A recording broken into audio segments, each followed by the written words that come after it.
I'll tell you what it is that you need to do to be successful. Some of these things aren't so malleable, but others are things that you can work on.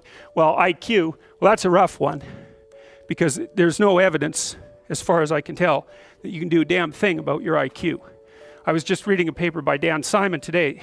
It's a relatively recent review. Dan Simon did the invisible gorilla stuff, and he was looking, because there's all these companies that claim that these online brain training exercises can produce cognitive improvements, and he reviewed the literature again, and I've reviewed that literature like 6 times in the last 15 years because I keep hoping that someone will crack the problem, but it's always the same answer. It's like, you do brain training games, you get better at the game, a lot better at that game. You get slightly better at similar games, but distal games that are still heavily cognitively loaded doesn't affect your performance at all. Zero, none. So the issue of how to raise IQ, man, that's a killer. No one knows how to do it. I can tell you how to stop your IQ from decreasing as you get older. That's not so bad, because it does that. Fluid IQ decreases from the time you're 20 and pretty rapidly. It's physical health is the best preventative. So exercise, physical exercise. Weirdly enough, you know, you'd think, well, why? Well, your brain uses oxygen like mad, right? And it needs to be kept clean and well oxygenated. And physical exercise, both like weightlifting, so anaerobic and aerobic exercise both seem to be very, very effective at staving off cognitive declines across the lifespan. So that's a really useful thing to know, because that's the only thing we know that does that. So then the next best predictor of lifetime success is conscientiousness. Well, so, and of the 2 aspects of conscientiousness, say orderliness and industriousness, the better predictor is industriousness. So the question is, well, what can you do about your industriousness? And the answer to that is, well, that's kind of rough too, because there's a strong genetic component. But you can work on micro habits with regards to your conscientiousness. And I think the best micro habits, this is partly to do with this future authoring program processes, I think the best thing you can do with regards to your conscientiousness is to set up some aims for yourself, goals that you actually value. And the future authoring program helps people do that. And basically, it does a situational analysis it helps you do a situational analysis of your life more than a psychological analysis, I would say. And so the questions are something like, well, all right, you're going to have to put some effort into your life, and you need to be motivated to do that. And so what are the potential sources of motivation? Well, you could think about them in the big 5 manner. You know, if you're extroverted, you want friends. If you're agreeable, you want an intimate relationship. If you're disagreeable, you want to win competitions. If you're open, you want to engage in creative activity. If you're high in neuroticism, you want security. Okay, so those are all sources of potential motivation that you could draw on, that you could tailor to your own, you know, your own personality. But then there are dimensions that you want to consider your life across. And so we ask people about, well, you know, if you could have your life the way you wanted it in 3 to 5 years, if you were taking care of yourself properly, you know, what would you want from your friendships? What would you want from your intimate relationship? How would you like to structure your family? What do you want for your career? Well, how are you going to use your time outside of your job?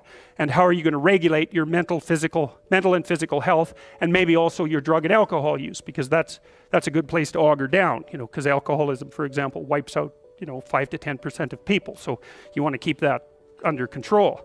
And then so maybe, you know, you develop a vision of what you would like your life to be, and that associates the goal. Well, once the goal is established, and then you break down the goal into micro processes that you can implement, the micro processes become rewarding in proportion, in relation to their causal association with the goal, and that tangles in your incentive reward system. You know, we talked about the dopaminergic incentive reward system, and that's the thing that keeps you moving forward. And the way it works is that it works better if it produces positive emotion when it can see you moving towards a valued goal. Okay, well, what's the implication of that? Better have a valued goal, because otherwise you can't get any positive motivation working out. And so the more valuable the goal, in principle, the more the micro processes associated with that goal start to take on a positive charge. And so what that means is, well, you get up in the morning and you're excited about the day, you're ready to go. And so as far as I can tell, what you do is you specify your long-term ideal. Maybe you also specify a place you want to stay the hell away from, so that you're terrified to fail as well as excited about succeeding, because that's also useful. You specify your goal. You do that in some sense as a unique individual. You want to specify goals that make you say, oh, if that could happen as a consequence of my efforts, it would clearly be worthwhile. Because the question always is, why do something?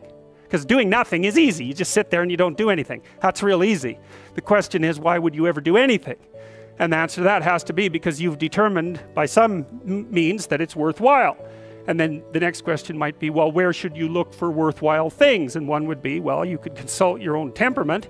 And the other would be, well, you kind of look at what it is that people accrue that's valuable across the lifespan. So you do a structural analysis of the subcomponents of human existence, and I already did that. You need a family, you need friends. Like, you don't need to have all these things, but you better have most of them. Family, friends, career, educational goals, plans for, time outside of work, attention to your mental and physical health, etc. That's what life is about. And if you don't have any of those things, well, then all you've got left is misery and suffering. So that's a bad deal for you. So once you set up that goal structure, let's say, and that's really in many ways that's what you should be doing at university. That's exactly what you should be doing, is trying to figure out who it is that you're trying to be, right? And you aim at that, and then you use everything you learn as a means of building that person that you want to be. And I really mean want to be. I don't mean should be. Even those things are going to overlap. And it's important to distinguish between those, because that's partly, and this is back down to the micro-routine analysis. So as I was saying, well, you're going to try to make yourself more industrious. Okay, number one, specify your damn goals, because how are you going to hit something if you don't know what it is? That isn't going to happen. And often people won't specify their goals too, because they don't like to specify conditions for failure. So if you keep yourself all vague and foggy, which is real easy, because that's just a matter of not doing as well, then you don't know when you fail. And people might say, well, I really don't want to know when I fail because that's painful. So I'll keep myself blind about when I fail. That's fine, except you'll fail all the time then. You just won't know it until you've failed so badly that you're done. And that can easily happen by the time you're 40. So I would recommend that you don't let that happen. So that's willful blindness, right? You could have known, but you chose not to. Okay, so once you get your goal structure set up, you think, okay, if I could have this life, it looks like that might be worth living, despite the fact that it's going to be, anxiety provoking and threatening, and there's going to be some suffering and loss involved and all of that. Obviously, the goal is to have a vision for your life such that, all things considered, that justifies your effort. Okay, so then what do? Well, then you turn down to the micro routines. It's like, okay, well, this is what I'm aiming for. How does that instantiate itself day to day, week to week, month to month? And that's where something like a schedule can be unbelievably useful. Google Calendar. It's like, make a damn schedule and stick to it. Okay, so what's the rule with a schedule? It's not a bloody prison. That's the first thing that people do wrong. They say, well, I don't like to follow a schedule. Well, it's like, well, what kind of schedule are you setting up? Well, I have to do this, then I have to do this, then I have to do this, and then I just go play video games, because who wants to do all these things that I have to do? It's like, wrong.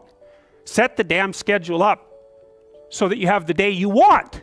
That's the trick. It's like, okay, I've got tomorrow. If I was going to set it up so it was the best possible day I could have, practically speaking, what would it look like? Well, then you schedule that. And obviously there's a bit of responsibility that's going to go along with that, because if you have any sense, one of the things that you're going to insist upon is that at the end of the day, you're not in worse shape than you were than at the beginning of the day, right? Because that's a stupid day. If you have a bunch of those in a row, you just dig yourself a hole and then you bury yourself in it. It's like, sorry, that's just not a good strategy. It's a bad strategy. So maybe 20% of your day has to be responsibility and obligation, or maybe it's more than that, depending on how far behind you are. But even that, you can ask yourself, okay, well, I've got these responsibilities. I have to schedule the damn things in. What's the right ratio of responsibility to reward? And you can ask yourself that, just like you'd negotiate with someone who is working for you. It's like, okay, you got to work tomorrow. Okay, so I want you to work tomorrow. And you might say, okay, well, what are you going to do for me that makes it likely that I'll work for you? Well, you could ask yourself that, So maybe you do an hour of responsibility and then you play a video game for 15 minutes. I don't know, whatever turns your crank, man. But, you have to negotiate with yourself and not tyrannize yourself. Like you're negotiating with someone that you care for, that you would like to be productive and have a good life. And that's how you make the schedule. It's like, and then you look at the day and you think, well, if I had that day, that'd be good. Great. And you're useless and horrible, so you'll probably only hit it with about 70% accuracy, but that beats the hell out of 0, right? And if you hit it even with 50% accuracy, another rule is, well, aim for 51% the next week, or 50.5% for God's sake, or because you're going to hit that position where things start to loop back positively and spiral you upward. And so that's one way that you can work on your conscientiousness, is plan a life you'd like to have. And you do that partly by referring to social norms. That's more or less rescuing your father from the belly of the whale. But the other way you do that is by having a little conversation with yourself about, as if you don't really know who you are, because you know what you're like. You won't do what you're told. You won't do what you tell yourself to do. You must have noticed that. It's like you're a bad employee and a worse boss, and both of those work, for you. You don't know what you want to do, and then when you tell yourself what to do, you don't do it anyways. You should fire yourself and find someone else to be.